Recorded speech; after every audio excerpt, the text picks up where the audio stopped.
Roger. Glad to know it. Sounding good. CQDX, Tango Charlie 02, VQSY. Caller for Tango Charlie 02. Tango Charlie 02, West Virginia 672, standing by. West Virginia 672, question mark. Tango Charlie 02, Newfoundland, Canada, trying to return. Hey, Roger there, 02. It's sounding good here in the hills of West Pike, Virginia. Actually, we're here in the mid-Ohio Valley, right along the Ohio River there, Roger. Roger, sir. Yeah, we have a good friend down there that we speak to from time to time. That's on the radio as well in West Virginia. Always great to get into West Virginia. It's not every day we do that, but there you go. But I thank you for doing the QSY, sir.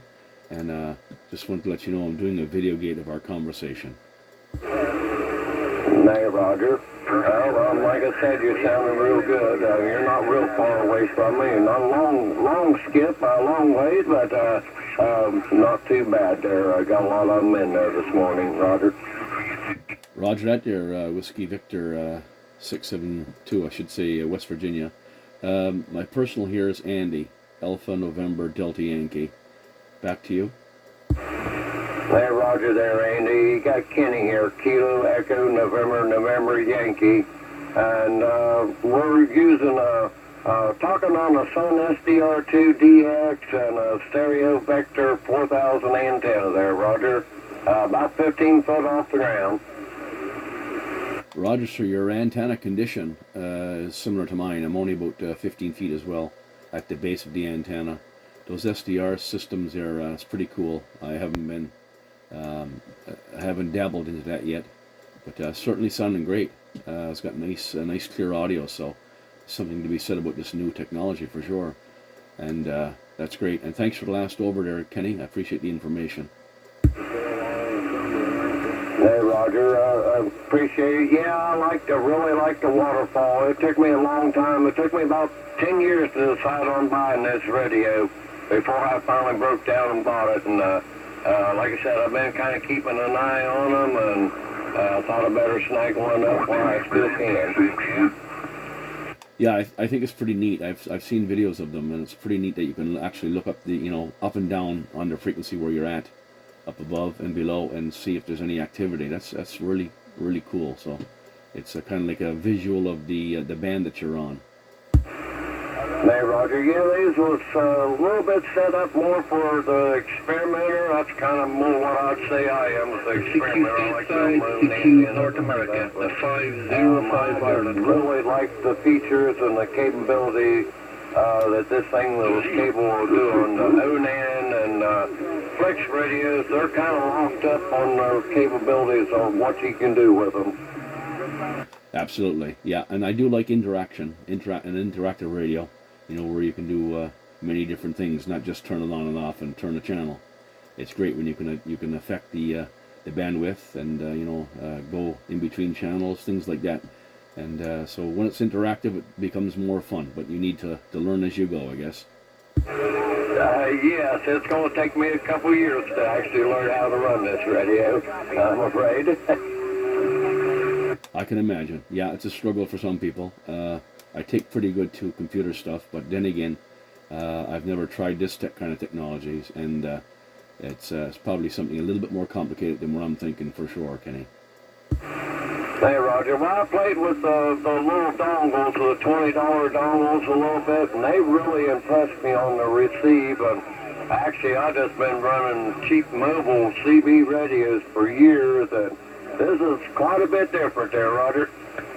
Absolutely, yeah, absolutely. Like I say, I've never got that far into the radio game, but I did end up just a couple of years ago with the Snake Radio Customs Super Snake Cobra 2000, and I'm tickled pink about that. Now that's old technology, but it's old technology that's brought into the new world, I guess, of LEDs, lights, and all the technology of clarifiers and 10-turn clarifiers and. I'm doing a VideoGate, so if you want to watch the YouTube of our conversation, you'll see what I'm talking about. And yeah, just it's a really nice, dazzling radio for sure, and very fun to use. But as you say, the SDRs, it's probably one up. That's the next game, I guess, that a lot of people are going to be getting into, and possibly already now, because I do see videos certainly for sure of these radios now. Hey, Roger, I don't believe there's a whole bunch of them in the United States yet, but I'm sure they'll be popping up.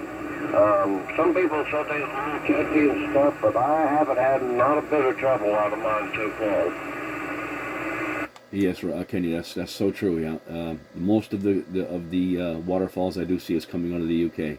That's typically where I've been first introduced to these radios for sure. So I guess it'll eventually catch on here in North America. In case conditions drop out, Kenny, I want to let you know how to find my YouTube channel.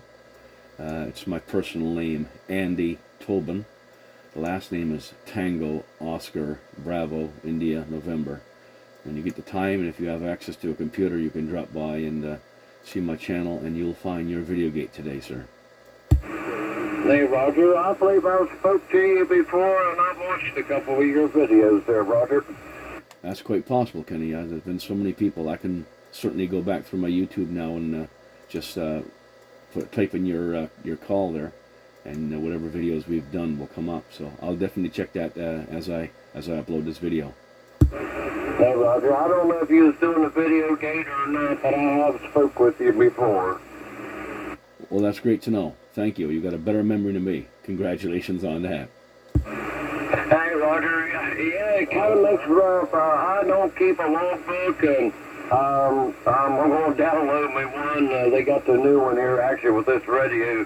It'll catch the call sign. You know, if you're in the ham band, it'll actually catch the call sign and put it down for you and stuff. You don't have to hardly do anything. So, yeah, this new technology, it's kind of amazing. Some of it you don't know whether to trust, but some of it's pretty good and some of it's pretty crappy too. Yeah, well, you know, in speaking to that, to all this digital technology, it's certainly a lot of fun, but I do encourage people from time to time to keep the old analog technology, because we never know what's going to happen in the future.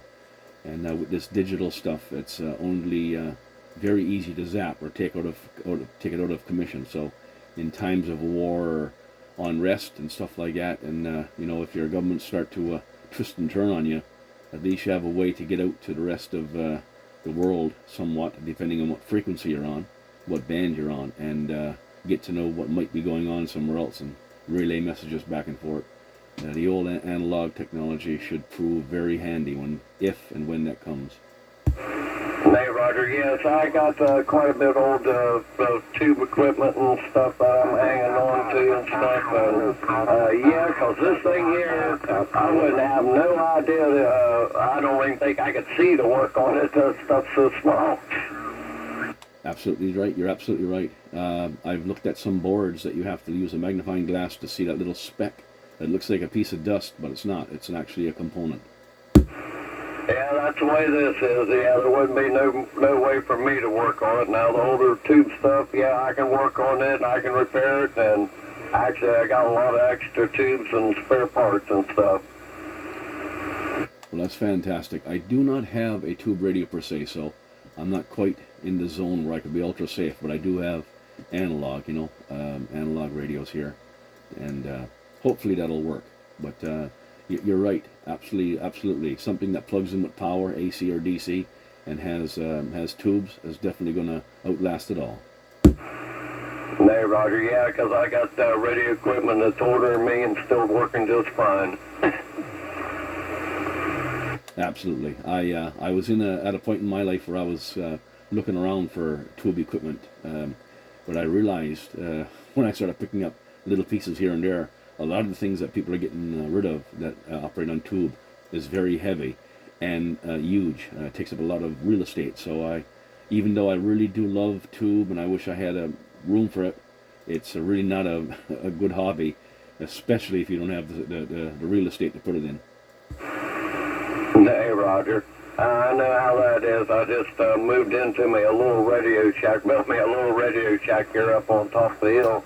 I did have 750 foot actually R11 run up to the top of the hill where I got my antenna, and I was losing a lot on that big run. How about in Western Oklahoma, 750? 750 feet, yeah, I would say. That is incredible. Yeah, it's amazing that it's actually working. Um, I think I had a friend that was running 200 feet up a hill at one point, and he was losing a lot.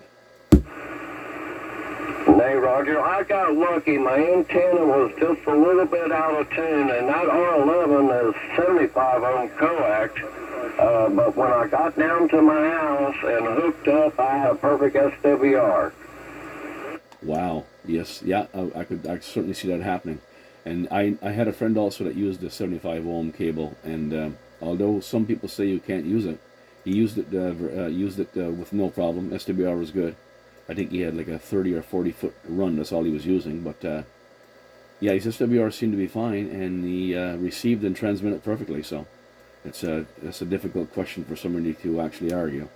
Hey, Roger, I didn't, on that R11, the center conductor was real small, and the only trouble I run into, I started running into the trouble, if I started running over 700 watts, if I got over that, then my SWRs shot up because I don't think the center conductor was big enough to carry that. Yes, Roger that. Can you just come to me if you don't mind me asking?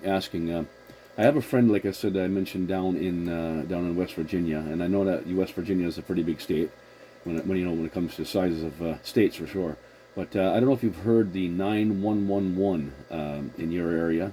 That's a good friend of mine, Kurt, in West Virginia. I believe I've heard that. Is he up around St. Mary's, West Virginia, around that area? Just one second. I'm going to check his address here. I have it here. I think it's Bluemont Mountain. I'm going to double check. I can't think of where that's at. It sounds familiar.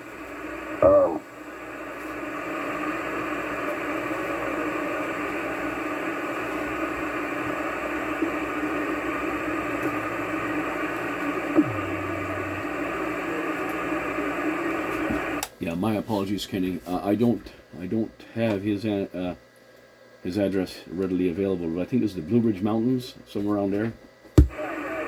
Hey, Roger, I think I've heard the numbers and the name before, but I don't think he's real close to me, and I don't hear him very often. Yes, you would have to receive him certainly with short skip for sure. I just wanted to toss that out there, just to see you. But it's good that you've heard him. I've had a few VideoGates with Kurt for sure. Hey, Roger, if the two I'm thinking of, he's up around the Pittsburgh area. Well, I can double check that for sure and verify in this video if I can find his address. I had it here somewhere, but my apologies. Anyway, thanks for that information. Hey, Roger. It's been a while. I just had to take my mom to the hospital there last night, and I kind of enjoyed the conversation. X272, Napoleon, Ohio, standing by. Roger that, Kenny. Okay, this channel is getting a little bit busy. We did appreciate that conversation. Thanks so much, Kenny. We're going to clear up this frequency and let somebody else get a kick at the can. This is Tango Charlie 02 in Western Newfoundland, Canada. And we're clear with Kenny in West Virginia to 672. Thank you for the conversation so much, Kenny. And maybe we'll do a VideoGate sometime down the road. Take care and God bless. All right, Andy, the next time you're back by through here, you'll have to stop by and give us a shout there. West Virginia 672, and we're clear.